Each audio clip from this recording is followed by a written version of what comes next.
अस्सलाम वालेकुम गाइस, कैसे हैं आप सब लोग। उम्मीद है आप सब लोग खैरियत से होंगे और मज़ेदार लाइफ चल रही होगी। So welcome back to another review video. So आज की रिव्यू वीडियो काफ़ी इंटरेस्टिंग होने वाली, क्योंकि आज की रिव्यू वीडियो के अंदर मैं अपनी गाड़ी का रिव्यू करने जा रहा हूँ। मतलब बाकी वैसे तो मैं काफ़ी डिफरेंट गाड़ियों का रिव्यू करता रहा हूँ ना, मतलब हमारी नहीं थी वो, जो भी थी वो मैं किसी से लेके या फिर मतलब ताल्लुकात से करवाई थी, ठीक। लेकिन दिस कार इज़ आर्स, ठीक है ना, मतलब ये हमारी फैमिली कार है और इस गाड़ी का रिव्यू मैं आज करने जा रहा हूँ। बहरहाल लाइक सब्सक्राइब शेयर कर दें, और आपने अभी शॉर्ट्स इन्जॉय कर लिए होंगे गाड़ी के, तो आप शॉर्ट्स इन्जॉय करते हैं। अब मैं आपको इस गाड़ी की सारी करैक्टरिस्टिक्स और एवरीथिंग जो भी फीचर्स वगैरह वो सारा कुछ बता दूंगा, क्योंकि ये गाड़ी पाकिस्तानी मार्केट में काफ़ी रेयर है और मतलब सड़कों पर भी बहुत रेयर नज़र आएगी आपको। तो आज चलें आज रिव्यू देखते हैं इसका। आप उम्मीद करते हैं कि आप इसको पसंद करेंगे और उसके बाद like subscribe share and till then फिर मैं आपको आखिरी में मिलूँगा। ओके फिर तो गाइस, रिव्यू स्टार्ट करने के बाद मैं आपको सबसे पहले बताता चलूँ कि अगर आप इस गाड़ी को सबसे पहले देखेंगे रोड्स के ऊपर, तो आपको सबसे पहले इसका ऑब्वियसली बात है फ्रंट और बैक और साइड्स वगैरह नजर आएंगे। तो सबसे पहले हम आते हैं इसकी फ्रंट के ऊपर। तो फ्रंट पे जाने से पहले आपको मैं ज़रा इसका फुल ओवरऑल व्यू आपको देख लिया हुआ आपने, तो let's go and see the front. Okay, front पे आते हैं। फ्रंट पे आती है आपको इसकी सबसे पहले इतनी बड़ी हेडलाइट्स नज़र आएंगी, ठीक है। लेकिन एक्चुअली इस हेडलाइट के साथ सीन ये है कि इसमें प्रोजेक्टर्स नहीं आते, ठीक है। इस ज़माने की मतलब ये अराउंड 2007 की ऑप्ट्रा है, ठीक है ना। तो इसकी हेडलाइट्स के अंदर आपको हेलोजन बस आपको फिलामेंट बल्ब्स मिलते हैं। ये इसकी हाई बीम है, ये इसकी जो नॉर्मल बीम होती है वो है, और ये इसका इंडिकेटर है, ठीक है। आपको यहाँ पे DRLs नहीं मिलती, यहाँ पे आपको कोई प्रोजेक्टर्स नहीं मिलते, बस ये नॉर्मल जो हेडलाइट्स होती हैं 2007 की जिस तरह गाड़ियों में आते हैं, ऑब्वियसली वो सारी चीज़ें, ये आपको सब कुछ वही सीन मिलेगा ऐसा इसमें। अगर आप इसको फंकी बनाना चाहते हैं तो इसके लिए काफ़ी सारी आफ्टर मार्केट लाइट्स अवेलेबल होती हैं, वो आपको ऑर्डर करनी पड़ती हैं आउट ऑफ कंट्री से, ठीक है ना, तो आप मंगवा सकते हैं। अब इसकी ग्रिल्स पे आते हैं। तो ग्रिल्स इसकी क्रोम इसकी जो है स्ट्रिप्स जा रही हैं ऐसे ऐसे करके। ये कोई सिविक और करोला की तरह की क्रोम्स नहीं है कि पूरे बोनट से ऐसे करके घूम के जाए, लेकिन बस ये एक एलिगेंट सी क्रोम्स होती थी उस ज़माने के अंदर, काफ़ी इंटरेस्टिंग लगती थी। ये इसका फेवरेट का लोगो है, जो हम लोगों ने इसको पता नहीं जुगाड़ लगा के जो है ना लाल किया हुआ, इसकी खैर होती है। अच्छा, तो इसकी जो ग्रिल्स हैं वो अंदर से ब्लैक आती हैं, क्रोम नहीं आती, ना वाइट आती हैं, ना इसके अंदर कोई और कोई डिफरेंट कलर आता है। बस ये देखें आपके सामने डार्क ब्लैक आती है, और यहाँ VTA की बैजिंग हुई हुई है जो कि आफ्टर मार्केट लगाई हुई है हमने वैसे ही, ठीक है। तो आपको इसकी ग्रिल सबसे पहले नजर आएंगे, ठीक है। This is very elegant actually. अच्छा, तो अब आप इसके आते हैं हैंडल्स की तरफ। ये देखें, एक्चुअली ये जो बम्पर लिप्स होते हैं इसके अंदर आपको कोई बॉडी किट्स नहीं मिलती, एक्चुअली बॉडी किट्स मिलती हैं इसके अंदर, ठीक है। हम लोगों ने लगवाई नहीं, हम लोगों ने इसको स्टॉक रखा हुआ है। तो ये इसकी देखिए आपके सामने काफ़ी अच्छी सी बम्पर लिप है, ये देखें विद इसके अंदर डिफ्यूज़र्स लगे हुए हैं ऐसे ऐसे एयर्स के लिए, इसके अंदर रेडिएटर्स, ताकि आपकी जो है ना वेंटिलेटेड रहें काफ़ी अच्छी। और इसकी आती है स्टॉक ये फोग लाइट्स। एक्चुअली स्टॉक हम लोगों ने गाड़ी क्यों रखी हुई है, क्योंकि एक्चुअली जो फैमिली पर्पस की कार्स होती हैं तो उसके साथ ऐसे ही नहीं होता है, ठीक है। देख सकते हैं आप सारा कुछ। ओके, तो साइड पे आके आपको सबसे पहले इसके एक्सटेंडेड नेचुरल फेंडर्स नजर आएंगे, जो कि आपको इस बोनट वाली साइड से नजर आएंगे। ये इसके नेचुरल फेंडर्स हैं, ये कुछ हम लोगों ने आफ्टर मार्केट इसको बॉडी किट नहीं लगवाई हुई, ये इसके नेचुरल फेंडर्स हैं, जिसके अंदर आपको 15 इंच के अलॉयज़ मिलते हैं, जो कि आफ्टर मार्केट ड्रम्स लगे हुए हैं इसके अंदर। इसके अंदर व्हील कैप्स आते थे उस ज़माने के अंदर, तो व्हील कैप्स हम लोगों ने उतरवा लिए, तो अभी इसके रिम्स वगैरह लगे हुए हैं। बाकी इसके अंदर ये आप देख सकते हैं, ये डबल पिस्टन ब्रेक है, ब्रेक जो होती है, और नॉर्मल जो ब्रेक्स होती हैं ये डबल कैलिपर्स हैं, और पीछे सिंगल कैलिपर ब्रेक लगी हुई है, ठीक है ना। और ये है 195/65 195/65 R15, ठीक है। 15 इंच के रिम्स हैं, आप देख सकते हैं। बाकी यहाँ कुछ आफ्टर मार्केट बैजिंग हम लोगों ने की हुई है वैसे ही इसको जस्ट फॉर फन के लिए ना। अब आते हैं इसके साइड मिरर्स की तरफ। साइड मिरर्स इसके ऊपर इसके इंडिकेटर स्ट्रिप नहीं है, जस्ट ऐसी नॉर्मल साइड मिरर्स है, लेकिन ये साइड मिरर पावर्ड है। इसके अंदर रोटरी सिस्टम है, मतलब आपका मिरर्स मूव भी कर सकते हैं। ये दूर से दिखने में तो ये सादा मतलब है, दूर से दिखने में तो सादा ही है, लेकिन इसके अंदर प्रॉपर सिस्टम अवेलेबल है, ठीक है ना। इसमें मतलब धोखा दे सकता है। बाकी आते हैं इसके हैंडल्स की तरफ। हैंडल्स इसके उस ज़माने में अभी ये पुल वाले होते थे, मतलब अमेरिकन गाड़ी हैं तो उस ज़माने में ऐसी चीज़ें चलती होंगी। बाकी ये देखिए काफ़ी अच्छे स्मूथ और ना कह सकते हैं काफ़ी स्ट्रॉन्ग किस्म के हैंडल्स हैं, मतलब ये कच्चे नहीं लगते, मतलब अच्छे हैं, मतलब अच्छी क्वालिटी के हैंडल्स हैं, और उसको पुल करते ही ये दरवाज़ा अच्छी तरह ओपन होता है, और क्लिक्स काफ़ी अच्छी हैं। बाकी आप ये देख सकते हैं ये बॉडी की लाइनिंग, ये पुरानी गाड़ियों में बहुत ज़्यादा फेमस होती थी। जैसे कि आप देख सकते हैं पुरानी जो सिटीज़ थी 2007-8 मॉडल सिटी, उसके अंदर भी आपको इस तरह की जो है ना पूरी बॉडी की लाइनिंग ऐसे करके जा रही होती थी, जो कि इस साइड स्कर्ट के साथ जो है ना मैच कर रही होती है। ये देखें, इसकी साइड स्कर्ट जो है आफ्टर मार्केट नहीं है, ये स्टॉक साइड स्कर्ट है, जो कि आपको ऐसा लगता है कि कोई बॉडी किट लगी हुई है इसके ऊपर। लेकिन ऐसा कुछ नहीं है। अच्छा तो आप चलते हैं, आपने साइड वगैरह देख ली, अब साइड के बाद चलते हैं इसकी बैक के ऊपर। आज बैक का तो बैक के ऊपर आते साथ ही आपको इसकी पूरी जो बैक लाइट्स हैं वो नज़र आती हैं, जिसमें आपको डुअल बल्ब्स मिलते हैं और ये जो है ना ये चलते रहते हैं, मतलब इसके अंदर कोई एक्स्ट्रा ब्रेक बल्ब नहीं है, ठीक है। इसमें बस ये 2 बल्ब्स हैं जो कि आप जब लाइट ऑन करते हैं तो चलते रहते हैं और ब्रेक अप्लाई करने पे ये उसी बल्ब को ज़्यादा इल्यूमिनेट कर देते हैं, मतलब इसमें कोई एक्स्ट्रा ब्रेक का बल्ब नहीं है इस लाइट के अंदर। जैसे कुछ गाड़ियों में होता है एक बल्ब चल रहा है एक बल्ब बंद होता है, फिर वो दोनों एक इकट्ठे ब्रेक के साथ चलते हैं, लेकिन ऐसा कोई और नहीं है। बाकी इसकी ये ऑप्ट्रा की बैजिंग हुई है, ये RS हमने आफ्टर मार्केट वैसे स्टिकर्स लगाए हुए हैं। बाकी यहाँ पे शेवरलेट का लोगो और ये शेवरलेट पूरी ऐसे ट्रिम जा रही है, सही है, अच्छा है काफ़ी। और दूसरी लाइट भी एग्जैक्ट वैसी ही है, देख सकते हैं आप, आपके सामने इंडिकेटर्स विद ये जो रिवर्स बल्ब होता है। बाकी अगर आप ये बैक पे आए यहाँ पे आपको ब्रेक लाइट, टेल लैंप जो टेल लाइट होती है वो मिलती है, दिस इज टेल लाइट जो कि स्टॉक है। और अगर आप इसको कंपेयर करें 2022 यारिस के साथ, तो यारिस के अंदर आपको छोटी सी ऑल्टो की तरह की जो है ना वो मिलती है टेल लाइट, लेकिन इसके अंदर आपको तब भी LED बल्ब्स भी मिलते थे। ये देख सकते हैं इंडिविजुअल बल्ब्स लगे हुए हैं इसके अंदर, तो ये काफ़ी, मैं कह सकता हूँ थोड़ा सा मॉडर्न फीलिंग आती है इसको देख के ना। और इसके अंदर भी एग्जैक्ट वैसी ना LED वाली फीलिंग आती है, हालांकि इसके अंदर बल्ब लगा हुआ है लेकिन फिर भी इसकी ब्रेक लाइट्स के अंदर LED वाली फीलिंग आती है, तो दिस इज़ वेरी गुड। और बाकी आप ये बम्पर देख सकते हैं, इसका पूरा सारा एक्सटेंड हुआ है, ये आप सारे इसके नेचुरल जो है ना ये बम्पर जो उसके होते हैं एक्सटेंडर्स, सारे नेचुरल एक्सटेंडर्स हैं ये कोई। तो ये जो बैक फेंडर्स हैं ये भी फ्रंट से मैच करते हैं ताकि आपकी जो पूरी बॉडी की जो ऐसे लाइनिंग है वो मैच करे। तो ये सारे जो इसके फेंडर्स हैं ये एक जैसे ही लगाए गए हैं ताकि आपकी बॉडी की पूरी मैच करे सारी जो होती है मैथमेटिक्स और स्टैटिस्टिक्स। बाकी ये आप देख सकते हैं पूरी गाड़ी ऐसे करके आप ओवरऑल व्यू। तो गाइस अब आपको मैं लेके चलता हूँ इंजन की तरफ, इंजन भी दिखा देते हैं 2 मिनट। तो इसके so guys this is the engine of this car और आपको देख सकते हैं कितना मैसिव इसका इंजन है। खैर ये नॉर्मल 1.6 लीटर इनलाइन 4 इंजन है जो कि प्रोड्यूस करता है 106 हॉर्स पावर और 145 न्यूटन मीटर टॉर्क, ठीक है ना। उस ज़माने के हिसाब से एक काफ़ी पावरफुल इंजन है और इनफैक्ट अभी तक ये बहुत पावरफुल इंजन है क्योंकि ये इसकी एक्सेलरेशन बहुत कमाल है। ये इंजन अचानक से जो है ना आपको टॉर्क प्रोवाइड करता है और बस उसको फेंक देता है जो है ना उसकी ड्राइव ट्रेन के थ्रू ना, मतलब ये फ्रंट व्हील ड्राइव है और डायरेक्ट उस ड्राइव ट्रेन के थ्रू फेंकता है और फिर उसके बाद आप खुद समझ लें कि ये काफ़ी अच्छी तरह जो है ना हैंडल करता है स्पीड्स को। तो और ये काफ़ी रिलायबल इंजन है एक्चुअली। इसका जो ओरिजिनल इंजन था वो उसके साथ थोड़ा सा आप कह सकते हैं, हर पुरानी गाड़ी होती है ऑब्वियसली बात है रिस्टोरेशन चलती रहती है। इसका जो ओल्ड इंजन था उसके साथ एक्चुअली सीज हो गया था वो, तो दिस इज़ ऑलमोस्ट जो है ना कुछ 1000 किलोमीटर ही चला हुआ इंजन है और ये बिल्कुल न्यू हालत के अंदर है। आप खुद देख सकते हैं, आपके साथ सारा कुछ नज़र आ रहा है। और एक और चीज़ इंटरेस्टिंग चीज़ है कि इसकी जो रेडिएटर होती है ना वो जर्मन गाड़ियों की तरह का है। एक्चुअली उसकी बॉटल यहाँ पे लगी होती है और यहाँ से पानी डलता है, जिस तरह जापानीज़ गाड़ियाँ होती हैं उनकी यहाँ पे इस जगह पे ओपनिंग होती है, जैसे ये नीचे दिखाएं ज़रा, इस जगह पे ओपनिंग होती है जापानीज़ गाड़ियों की ना, लेकिन इसकी आप डायरेक्ट बॉटल के अंदर डालते हैं वहाँ पर ऊपर। तो ये आपके सामने सारा सीन है। और अगर इस गाड़ी के वेट के बारे में बात करें, तो ये 1240 किलो की गाड़ी है टोटल कर्व वेट की बात करें अगर, और अगर आप इसमें सामान ज़्यादा रखते हैं तो वो ऑब्वियसली बात है उसके साथ साथ टाइम टू टाइम इंक्रीज़ करता जाएगा। बाकी this is all for the engine bay, आप देख सकते हैं क्लीन है काफ़ी और दिस इज़ वेरी गुड।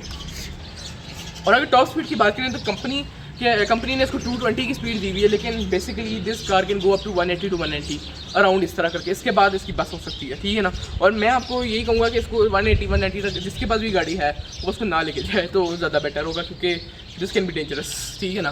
क्योंकि अब ये अनरिलायबल थोड़ा बहुत हो सकता है सीन, आपके साथ कुछ भी हो सकता है, मतलब इंजन आपका ख़राब हो सकता है, आपको बेल्ट का मसला हो सकता है, तो दिस इज़ नॉट मतलब रिकमेंडेड, ठीक है ना। तो ये आपने याद रखनी है बात। तो मैंने गाड़ी स्टार्ट कर ली है आपके सामने और इसका स्टीयरिंग सीधा कर लेता हूँ, ये देख सकते हैं। अच्छा जी, अब मैं आपको इस गाड़ी के सारी स्टीयरिंग की स्पेक्स बता देता हूँ। तो इसका जो स्टीयरिंग है ना ये पावर्ड स्टीयरिंग है और ये रोटरी मोटरी वो जो मोटर सिस्टम होता है रैक एंड पिनियन वो नहीं है, ये हाइड्रोलिक पंप के साथ आता है, मतलब इसमें मोटर्स नहीं लगी हुई हैं, मतलब ये जिस तरह न्यू गाड़ियाँ होती हैं उसमें रैक एंड पिनियन मोटर्स लगी होती हैं, इसके अंदर हाइड्रोलिक सिस्टम है। ये मतलब आपको आवाज़ भी आती है कि ये हाइड्रोलिक पंप चल रहा है। अच्छा जी, तो अब आते हैं इसके स्टीयरिंग हॉर्न की तरफ। हॉर्न इसका सेंटर में नहीं है, जिस तरह ये दबाते हैं हॉर्न, ठीक है ना, ये ऐसे नहीं होता।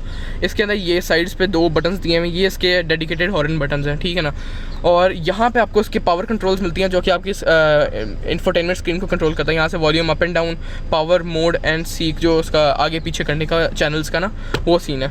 एयर बैग्स इसके अंदर आपको मिलते हैं, यहाँ पे मिलता है इसके अंदर आपको 4 एयर बैग्स मेरे ख्याल से मिलते हैं, एक इधर एक यहाँ पे आपको डैशबोर्ड में मिलता है, पीछे कर्टन एयर बैग्स भी हैं 2 ऊपर वाली साइड के अंदर। तो जैसा कि आपको पता है कि जो बाहर की गाड़ियाँ होती हैं वहाँ पे उस हिसाब से सैंक्शंस लगी होती हैं, तो या ये ड्यू होता है कि एयरबैग सारे मुकम्मल होने चाहिए।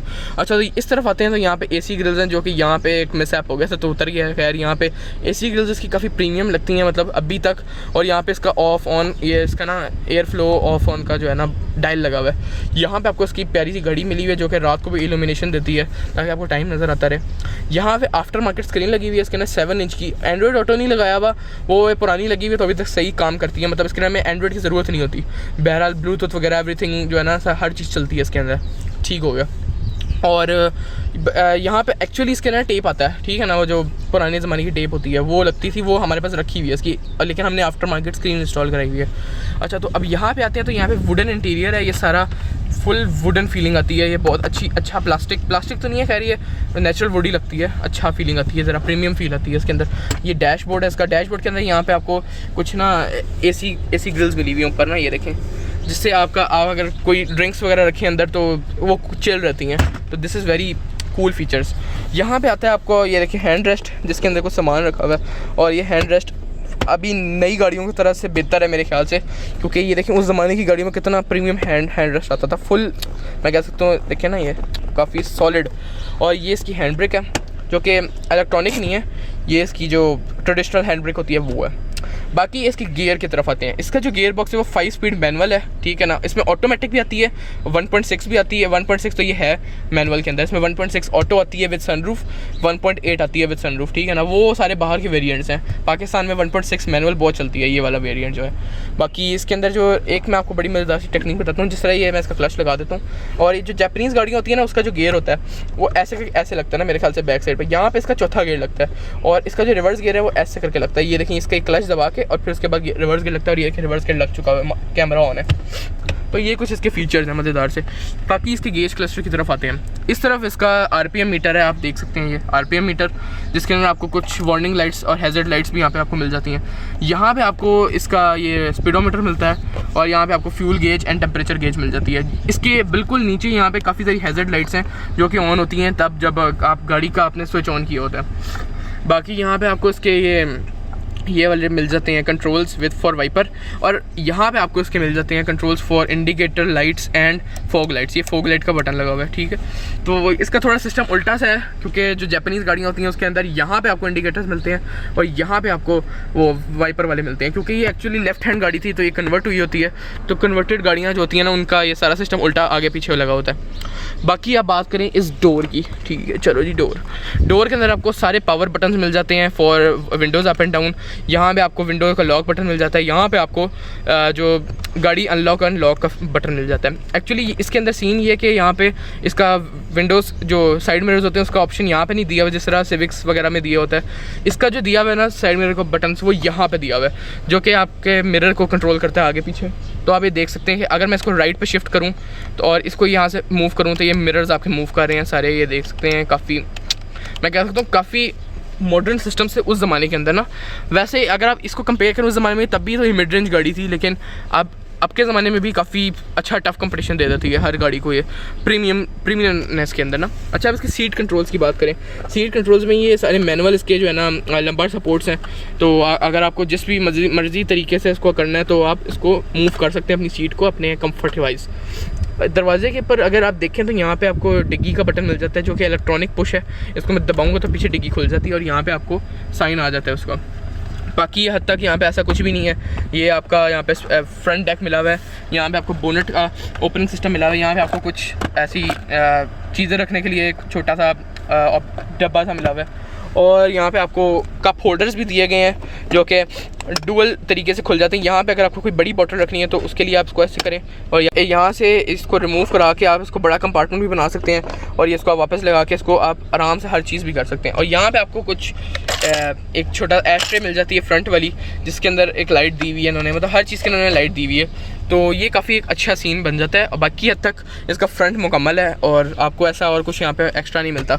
बाकी उस दरवाजे की तरफ देख लेना तो आपको वहाँ पे कुछ हैंड रेस्ट मिलते हैं, वो मैं आपको पीछे वाले दरवाजे पे दिखा देता हूँ। बाकी ऊपर इसकी LED ये सारी लाइट्स लगी हुई हैं जो कि आप देख सकते हैं काफ़ी प्रीमियम लगती हैं। और यहाँ पे आपको इसका बैक मिरर मिल जाता है काफ़ी प्यारा सा, ठीक है। और यहाँ पे आपको ब्लू टिंटेड शीशेस मिलते हैं इस सनशेड्स के साथ ना, काफ़ी मैं कह सकता हूँ सही है, इट्स गुड। और अब आपको मैं लेके चलता हूँ बैक सीट की तरफ। लॉन्ग सफ़र के लिए जाना है आपको, ऊपर हाथ लगाने की ज़रूरत नहीं है। यहाँ पे जो ऊपर लगा होता है हैंड रेस्ट, इधर से उसको पकड़ के रखें ताकि आपको सपोर्ट मिलती रहे। तो दिस इज़ वेरी अच्छा फीचर है ये। और यहाँ पे आपको छोटी छोटी पॉकेट्स मिल जाती हैं जिसमें आप कोई भी अपनी मतलब डाल सकते हैं कोई भी चीज़ है। अगर आपने अपना फ़ोन रखना है, यहाँ पे फ़ोन भी आ जाता है। यहाँ पे आपको एक छोटा सा ऐसे पॉकेट मिल जाती है जिसके अंदर आप अपना ट्रैश वगैरह डाल सकते हैं। यहाँ पे आपको सीट पॉकेट्स मिल जाती हैं, ठीक है। और यहाँ पे आप कुछ भी रख सकते हैं, जैसे सीडी का पाउच है, इसको इसकी हैर होती है। और अगर मैं आप बाहर निकल के आपको दिखाता हूँ इसकी सीट, तो सीट आप आगे करके देख सकते हैं कि यहाँ पे बहुत जगह बन चुकी हुई है, ठीक है। और अब आपको मैं यहाँ सेंटर में दिखा देता हूँ। सेंटर के अंदर आके यहाँ पे आपको एक ये सेंटर हैंड रेस्ट मिल जाता है विद 2 कप होल्डर्स। अगर आप कोई काफ़ी लॉन्ग जर्नी के लिए जा रहे हैं तो आप आराम से यहाँ पे चिल करें, यहाँ पे कप अपना लगाएं और आप इंजॉय करें अपना सफ़र। तो दिस इज़ वेरी, मैं कह सकता हूँ काफ़ी अच्छा। और पीछे वाली साइड पर कुछ तकिए वगैरह रखे हुए हैं, बहरहाल यहाँ पे काफ़ी स्पेस यहाँ पे भी मिल जाती है। और पीछे जो उसके डेस्क लगे हैं वो पूरे देखें, आप देख सकते हैं आफ्टर मार्केट हमने इंस्टॉल कराए हुए हैं, पायनियर के। ये काफ़ी पुराने हैं लेकिन काफ़ी साउंड अच्छी क्वालिटी प्रोवाइड करते हैं। अच्छा, तो बहरहाल यहाँ पे पीछे वाली साइड पे ऐसा कुछ भी नहीं है। और यहाँ पे आपको रीडिंग लाइट्स मिल जाती हैं इस जगह पे सेंटर के अंदर। यहाँ पे साइड्स पे नहीं मिलती, यहाँ पे ऊपर मिल जाती है आपको। अब मैं आपको एक और चीज़ दिखाऊँ, यहाँ पे ऐश ट्रे भी लगी हुई है जहाँ पे आप अपनी कोई भी गंद बला डाल सकते हैं, ऐश वगैरह। लेकिन ऐश तो उसमें कभी यूज़ नहीं की हमने, लेकिन यहाँ पे हमने काफ़ी सारे रैपर्स भी रखे हुए हैं। तो अब चलते हैं हम बाहर की तरफ। अच्छा, तो डिग्गी की तरफ चलते से पहले आपको मैं इसकी चाबी दिखा देता हूँ कि इसकी की फॉब कैसी है। ये इसकी ऑफिशियल शेवलेट की जो है की फॉब है, आप देख सकते हैं। और यहाँ पे आपको कुछ कंट्रोल्स मिल जाते हैं, जैसे आपको यहाँ पे ऑटोमेटिक बूट ओपनर मिल जाता है, यहाँ पे आपको लॉक एंड अनलॉक फीचर मिल जाता है। तो बूट ओपनर एक काफ़ी प्रीमियम फीचर था उस ज़माने के अंदर, मतलब जिस ज़माने की गाड़ी है 2007 की। तो अब मैं आपको इसको ओपन करके दिखा देता हूँ डिग्गी इस की फॉब से। ये देख सकते हैं, ये की फॉब से ओपन हो गई। और अब मैं आपको इसकी डिग्गी की बूट कैपेसिटी दिखा देता हूँ। यहाँ पे थोड़ा कचरा वगैरह पड़ा हुआ है, इसमें इसका कार का कवर पड़ा हुआ है, ठीक है, इसकी खैर है। तो कैपेसिटी के हिसाब से ये 405 लीटर्स है, जो कि मेरे हिसाब से ट्रंक कैपेसिटी काफ़ी फेयरली डिसेंट साइज़ कैपेसिटी है, ठीक है ना। आप देख सकते हैं काफ़ी, मेरे ख्याल से काफ़ी जो उसके लगेज है वो कैरी कर सकती है गाड़ी, क्योंकि हम लोगों ने इनफैक्ट इस पर इतने सफ़र किए हैं तो हम लोगों ने अपनी सारा लगेज इसकी डिग्गी में डाला है। और इसने हमें मतलब कोई ऐसा तंग नहीं किया इसकी बूट कैपेसिटी ने कि कोई चीज़ें कम पड़ी हैं या ज़्यादा पड़ी हैं। तो दिस इज़ वेरी, मैं कह सकता हूँ कि normal and decent size capacity. तो ये चल जाता है हर गाड़ी के अंदर, सही है। बाकी हद तक इसकी जो बूट है, यहाँ पे आपको इसकी नंबर प्लेट लाइट्स मिल जाती हैं जो कि फेयरली नॉर्मल सीन से सारे। बाकी आपको एक और चीज़ बता दूँ कि इसका एग्जॉस्ट पाइप इस तरफ नहीं है, इसका एग्जॉस्ट पाइप इस तरफ है, ये लगा हुआ है एग्जॉस्ट पाइप इसका, ठीक है। इसका पूरा एक्सटेंड सिंगल एग्जॉस्ट पाइप है इसका, वो भी डाउनवर्ड की तरफ ना, सीधा नहीं है जिस तरह नॉर्मल गाड़ियों में होता है। वो डाउनवर्ड नहीं है, ये डाउनवर्ड है, ताकि आपको जितने भी डर्ट वगैरह है ना वो सारी स्ट्रेट ना जाए, आपकी सारी नीचे से ग्राउंड की तरफ जाए। चलें अब मैं आपको चलता हूँ उसकी आउटरोड की तरफ। So okay guys, this bring us to the end of the video. अगर आपको ये रिव्यू मेरा पसंद आया, अगर कोई गाड़ी पसंद आई, तो please make sure to like and subscribe my channel, ठीक है। अगर आप समझते हैं कि मैंने कोई पॉइंट्स मिस कर दिए तो आप प्लीज़ कमेंट्स के नीचे बता देना, मैं आपको वहाँ पे एक्सप्लेन कर दूँगा। मुझे नहीं लगता कि इसकी अगर कोई मेरे ख्याल से कोई पॉइंट मिस हुआ है, क्योंकि सारी मैंने पूरी गाड़ी कवर कर दी है ऑलमोस्ट, ठीक है ना। तो अगर आपको ये वीडियो पसंद आई, अगर आप इस तरह की वीडियो और चाहते हैं, व्लॉग्स चाहते हैं, रिव्यूज़ चाहते हैं, तो मेरा channel make sure to subscribe, like and share. तो तब तक के लिए मिलते हैं हम एक नई वीडियो के अंदर, नए व्लॉग के साथ या नए रिव्यू के साथ। तो take care and Allah. Yo bro, I'm surprised that it took this long. भाई तेरा chill में I took time off, now I'm back to the grind, I full hit strong. मेरे हैं कुछ काम so I gotta stay calm, you know भाई कौन है तो please मत कौन करो।